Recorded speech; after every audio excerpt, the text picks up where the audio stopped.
Study IQ IAS, अब तैयारी हुई अफोर्डेबल।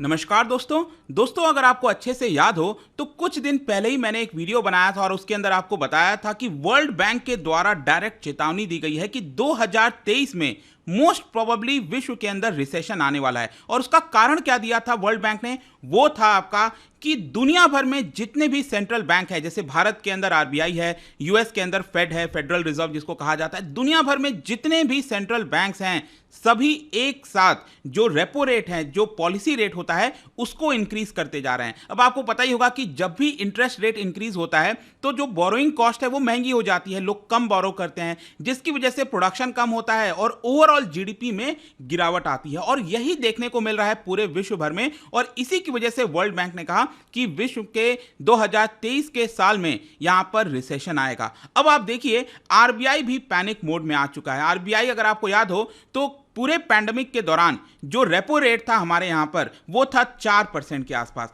अब उसको लगातार बढ़ाते जा रहा है और अब आप देखिए यहां पर 50 बेसिस पॉइंट इंक्रीज किया गया है आज के मॉनेटरी पॉलिसी कमेटी में, 50 बेसिस पॉइंट, और ये टोटल हो गया है अब आपका 5.9%। मतलब भारत में भी इंटरेस्ट रेट तेजी से बढ़ता जा रहा है। अभी फेडरल रिजर्व ने ही पिछले हफ्ते की बात है तो यहां पर 75 बेसिस पॉइंट इंक्रीज किया था। तो हर कोई इंटरेस्ट रेट इंक्रीज कर रहा है, इसी को डिटेल से समझेंगे। साथ ही साथ जीडीपी का जो ग्रोथ रेट है उसको भी गिरा दिया है आरबीआई ने। लेकिन यहां पर बहुत से पॉजिटिव कमेंट भी किए गए हैं, वो भी मैं आपको बताऊंगा। काफी कुछ जानने को है, चलिए आगे बढ़ते हैं। लेकिन उसके पहले ध्यान रखिएगा दोस्तों, आज से, जी हां, आज से जो हमारा बैच है यूपीएससी का स्टार्ट हो गया। आपके पास एक अच्छा मौका है, अगर आप इसके अंदर एनरोल कराना चाहते हैं तो ये कर सकते हैं। आज तो पहला जो ओरिएंटेशन क्लास है वो हुआ है, उसके बाद एक्चुअल जो क्लास है 2 तारीख से होगा। तो यहां पर आप कोड इस्तेमाल करिए अंकित लाइव, और इसके अंदर आपको सिर्फ 19,000 में जो पूरी यूपीएससी की तैयारी है वो कराई जाती है। इसके अंदर आपको 900 plus hours of live teaching दिया जाएगा, नोट्स दिए जाएंगे, आंसर राइटिंग प्रैक्टिस आपके मेंस एग्जाम के लिए, प्रीलिम्स के लिए कई फीचर्स हैं, और साथ ही साथ एक मेंटर भी अलॉट किया जाता है। कोई भी किसी प्रकार की प्रॉब्लम है आप अपने मेंटर से पूछ सकते हैं। इसके अलावा अगर आपको एमसीक्यूज अटेम्प्ट करना है तो मेरे इंस्टा पेज पर जाइए, वहां पर स्टोरीज में जितने भी एमसीक्यूज हैं उसको आप अटेम्प्ट कर पाएंगे। तो चलिए शुरुआत करते हैं और सबसे पहले देखते हैं एग्जैक्टली हो क्या रहा है। देखो, एक तो चीज आपको पता होगा कि यहां पर हम इसको कहते हैं मॉनेटरी पॉलिसी कमेटी। हर 2-2 महीने पर मीटिंग होती है मॉनेटरी पॉलिसी कमेटी की। ये एमपीसी एक्चुअली बना था 2016 में। जी हां, 2016 में भारत के अंदर शुरुआत हुई थी। और इस एमपीसी का जो मेन मकसद होता है वो होता है कि देश के अंदर जो इन्फ्लेशन है वो कंट्रोल में रहे। कितना रहे?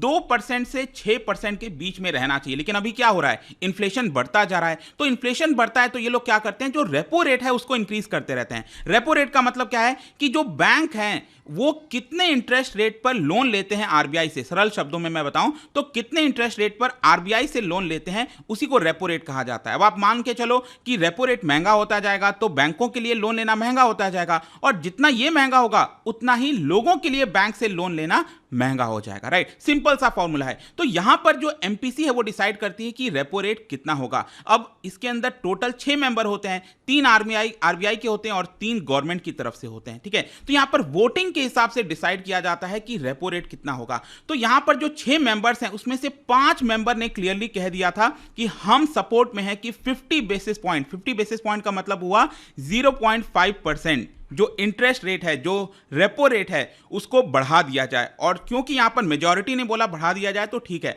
अगर मान लो 3-3 में डिवाइड हो जाता, इक्वल हो जाता, तो यहां पर जो आरबीआई गवर्नर है उनका फाइनल डिसीजन होता है क्या करना है। ठीक है, तो यहां पर क्या फाइनली क्या हुआ है कि 5.9% पर जो रेपो रेट है वो आ गया। अब इस चार्ट में आप देख पाओगे पिछले 5 साल का ये चार्ट है। आप देखिए जब पैंडेमिक आ रहा था, जो पूरा पैंडेमिक का साल चल रहा था, उसमें लगातार रेपो रेट को गिराया जा रहा था। क्यों गिराया जा रहा था? क्योंकि जीडीपी कम हो गई थी, रिसेशन में चली गई थी दुनिया कोविड के समय। तो उसको उभरने के लिए लोग ज्यादा बोरो करें, कम दाम पर बोरो करें। आप देख सकते हो ये एकदम नीचे स्तर पर था, कितना 4% चल रहा था। लेकिन जैसे ही ये रशिया यूक्रेन का वॉर स्टार्ट हुआ है उसके बाद से तो ये पूरा तेजी से बढ़ता जा रहा है। ये शार्प इंक्रीज आपको यहां पर देखने को मिलेगा। और मैंने जैसा कि आपको पहले ही बताया, जितना रेपो रेट बढ़ता जाएगा बोरोइंग कॉस्ट बढ़ती जाएगी, लोग बोरो करना कम कर देंगे, खर्च करना कम कम कर देंगे और इसकी वजह से जीडीपी में आपकी डेफिनेटली गिरावट आती है। ठीक है, तो इसी को आप वर्ल्ड बैंक जो मैंने आपको एग्जांपल दिया उससे आप लिंक कर सकते हो। लेकिन यहां पर एक बहुत ही इंटरेस्टिंग चीज बोली गई है। आप आरबीआई का अगर आप स्टेटमेंट देखोगे,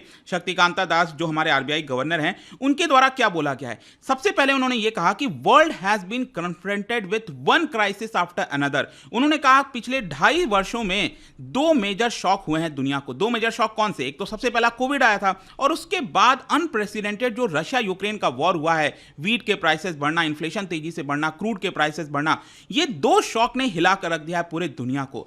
और अब क्या हो रहा है कि दुनिया में जो सेंट्रल बैंक है वो अपने रेपो रेट को बढ़ाते जा रहे हैं। तो ये जो रेपो रेट एक साथ बढ़ रहा है ना, ये एक प्रकार से तीसरा शॉक है। दिस इज थर्ड शॉक जो कि विश्व को मिल रहा है और इसके लिए हमें यहां पर प्रिपेयर होना चाहिए। ठीक है, और इसी को देखते हुए यहां पर जो एक पॉलिसी स्टैंस होता है ना, पॉलिसी स्टैंस मतलब क्या होता है, न्यूट्रल भी रख सकते हैं, अकोमोडेटिव भी रख सकते हैं, लेकिन आरबीआई ने कहा है कि हमारा जो पॉलिसी मतलब आगे फ्यूचर में क्या होगा वो हम विड्रॉल ऑफ अकोमोडेशन करेंगे। मतलब पहले जो हम पॉजिटिव हुआ करते थे अब वैसा नहीं है।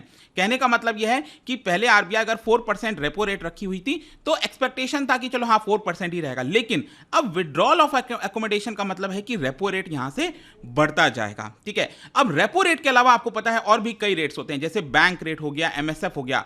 एमएसएफ का मतलब है मार्जिनल स्टैंडिंग फैसिलिटी। जो रेपो रेट होता है ना वो आपका एलएएफ के अंदर आता है, लिक्विड एडजस्टमेंट फैसिलिटी। ठीक है, तो एमएसएफ जो होता है ना, इसके माध्यम से भी बैंक बोरो कर सकते हैं आरबीआई से, लेकिन यहां पर ज्यादा इंटरेस्ट पे करना होता है। अब मैंने आपको पहले ही बताया रेपो रेट कितना है, 5.9%। ठीक है, लेकिन यहां पर बैंक मान लो अगर रेपो रेट के माध्यम से बोरो नहीं कर पाएगा तो एमएसएफ के माध्यम से कर सकता है, और लेकिन उसको ज्यादा इंटरेस्ट पे करना है। कितना? 0.25% ज्यादा करना है। ये 6.15% है, तो ये भी आपका ऑटोमेटिकली बढ़ता जाता है। मतलब ये रेपो रेट से हमेशा ज्यादा होता है एमएसएफ और बैंक रेट्स जब हम बात करते हैं। तो जैसा कि मैं आपसे कह रहा था कि अगर रेपो रेट बढ़ रहा है तो इसका मतलब क्या हुआ, जीडीपी में हमारा डेफिनेटली असर आएगा, और यही हुआ है। यहां पर जो जीडीपी का एस्टिमेशन था आरबीआई का 2022-23 का, ये जो फाइनेंशियल ईयर चल रहा है, इसको घटा दिया गया है। ऑलरेडी आपने देखा होगा बहुत सारे जो रेटिंग एजेंसीज हैं उन्होंने तो पहले ही ये काम कर दिया था, लेकिन फाइनली आरबीआई आप देख सकते हो पिछले बार अनुमान लगा रहा था कि 7.2% तो होगा ही होगा हमारा जीडीपी का जो ग्रोथ रेट है, लेकिन ये अब घटाकर 7% कर दिया है। ये आपको यहां पर ध्यान में रखना है। लेकिन इसके साथ साथ यहां पर काफी पॉजिटिव कमेंट भी किया गया आरबीआई के द्वारा, जैसे कि बोला गया है कि सेकेंड क्वार्टर में जो हाई फ्रीक्वेंसी डेटा होते हैं, जो इकोनॉमिक एक्टिविटीज होती हैं, वो रिजिलियंट है, वो पॉजिटिव है। प्राइवेट कंजम्पशन जो है उसने होल्ड कर रखा है। ठीक है, जब हम जीडीपी की बात करते हैं ना, जिसमें पूरा फॉर्मूला आता है C+I+G+NX, तो यहां पर जो कंजम्पशन वाला है ना, इसका वेटेज बहुत ज्यादा है, लगभग 55% से 60% के आसपास। तो हमारा जो कंजम्पशन है वो स्ट्रांग होना चाहिए। तो आरबीआई का कहना है कि हमारे देश में कंजम्पशन अभी भी बना हुआ है, इसी की वजह से बहुत ज्यादा नीचे हमने जीडीपी रेट को नहीं किया है। इसके अलावा रूरल डिमांड जो है वो भी धीरे धीरे इंक्रीज हो रहा है, इन्वेस्टमेंट बढ़ रहा है धीरे धीरे, और एग्रीकल्चर सेक्टर तो हमारा रिजिलियंट तो है ही है। आपने देखा होगा कोविड के समय भी कहीं पर भी जो एग्रीकल्चर सेक्टर है उसमें आपको कभी भी नेगेटिव नहीं आया होगा। 3 से 4% के आसपास बढ़ता रहता है हमारा एग्रीकल्चर रेट, और हम खुश रहते हैं और वो चलता रहता है, ऑल्दो हमें इंक्रीज करने की आवश्यकता है। अब यहां पर आप देखो जो सबसे इंपॉर्टेंट है, आखिरकार रेपो रेट को बढ़ाया क्यों जा रहा है? इसलिए बढ़ाया जा रहा है क्योंकि इन्फ्लेशन लगातार बढ़ता जा रहा है। लेकिन इन्फ्लेशन का जो अनुमान है जब हम कहते हैं ना, तो यहां पर हम सीपीआई की बात करते हैं, कंज्यूमर प्राइस इंडेक्स। 2014 के पहले बेसिकली जो होलसेल प्राइस इंडेक्स है ना उसके ऊपर फोकस किया जाता था, लेकिन अब सीपीआई की तरफ किया जाता है। तो आप देख सकते हो 2022-23 ये जो फाइनेंशियल ईयर है, यहां पर सीपीआई 6.7% रहने का अनुमान है। ठीक है, ऑल्दो ये फर्दर बढ़ सकता है ऐसा लग रहा है, लेकिन यहां पर आप देख सकते हो आरबीआई ने क्या क्या बोला इन्फ्लेशन को लेकर। सबसे पहला बोला है कि जो सीरियल प्राइस प्रेशर होता है वो व्हीट से अब राइस की तरफ शिफ्ट हो रहा है। आपको याद होगा रशिया यूक्रेन का वो जो वॉर स्टार्ट हुआ था, तो वहां पर व्हीट, क्योंकि रशिया भी बड़े पैमाने पर एक्सपोर्ट करता था, यूक्रेन भी करता था व्हीट का एक्सपोर्ट, वो आपका रुक गया था, और इसीलिए व्हीट के प्राइस इंक्रीज होते जा रहे थे। तो भारत ने भी क्या किया, व्हीट के ऊपर बैन लगाया। फिर अभी रिसेंटली आपने सुना होगा भारत ने राइस के ऊपर भी बैन लगाया, क्योंकि अब राइस के प्राइस बढ़ रहे हैं। तो ये शिफ्ट हो रहा है जो प्राइस का प्रेशर है। इसके अलावा यहां पर जो डिले हो गया है ना, delay delayed withdrawal of monsoon have started to impact vegetable price, क्योंकि यहाँ पर खराब होता जाता है फसल, तो उसकी वजह से वेजिटेबल प्राइस जो है वो आपका बढ़ रहा है देश के अंदर। इसके अलावा जो रिस्क है फूड इन्फ्लेशन का, इसकी वजह से इन्फ्लेशन का जो हमारा एक्सपेक्टेशन है ना, मतलब कि हम सोच रहे हैं 6.7% हो जाएगा, इससे और ज्यादा हो सकता है, ऐसा शक्तिकांता दास ने अपने बयान में खुद कह दिया है। और फर्दर बोला है कि अगर हम अज्यूम करते हैं कि जो क्रूड का रेट है, क्रूड ऑयल का रेट है, वो $100 पर बैरल या फिर $104 पर बैरल के आसपास होगा, तो ये अगेन चिंता की बात है। पहले मानना था कि $104 के आसपास होगा, अब इसको कम करके $100 का अनुमान लगा रही है आरबीआई।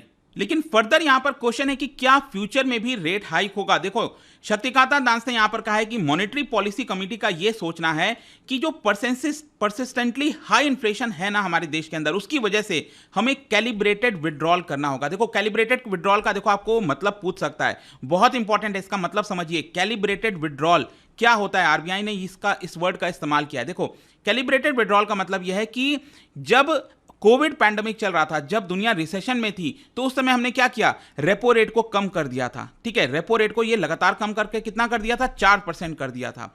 लेकिन अब हम क्या कर रहे हैं, ये हमने जो किया था ना, ये जो स्टेप लिया था, उसको हम विड्रॉ कर रहे हैं। अब वापस से हम रेपो रेट को बढ़ा रहे हैं। तो ये जो स्टेप को विड्रॉ किया जा रहा है ना, इसी को कहा जाता है कैलिब्रेटेड विड्रॉल। मतलब कि अब धीरे धीरे हमें वापस यहां पर बढ़ाना पड़ेगा। विड्रॉल का मतलब ये मत सोच लेना कि रेपो रेट को और नीचे किया जाएगा, ये आप गलत हो जाओगे। ठीक है, तो यहां पर फर्दर जो रेपो रेट है वो इकोनॉमी के सिचुएशन को ध्यान में रखते हुए फर्दर इसको इंक्रीज किया जाएगा, क्योंकि इन्फ्लेशन जो है वो लगातार इकोनॉमी में कंसर्न बना हुआ है। और फाइनली आखिरी में यहां पर आरबीआई के गवर्नर ने रूपी डेप्रिसिएशन को भी बोला। आपने देखा है कि रूपी जो है वो हमारा $1 इक्वल्स टू लगभग 82 के पास अब पहुंचने वाला है। ठीक है, तो यहां पर आरबीआई का कहना है कि देखिए, भले ही हमारा रूपी डेप्रिशिएट हुआ है, लेकिन अगर आप इसको कंपेयर करोगे ना बाकी के विश्व के देशों से, जैसे पाउंड हो गया, ठीक है, इसके लिए यूरो हो गया, कोई भी आप करेंसी देख लो, उनका जो डेप्रिसिएशन है डॉलर के मुकाबले वो कहीं ज्यादा है। और भारत का अगर आप देखोगे तो इस साल तक हम सिर्फ 7.4% ही डेप्रिशिएट हुए हैं। RBI does not have a fixed exchange rate. आपको पता ही है कि ये ऊपर नीचे होता रहता है।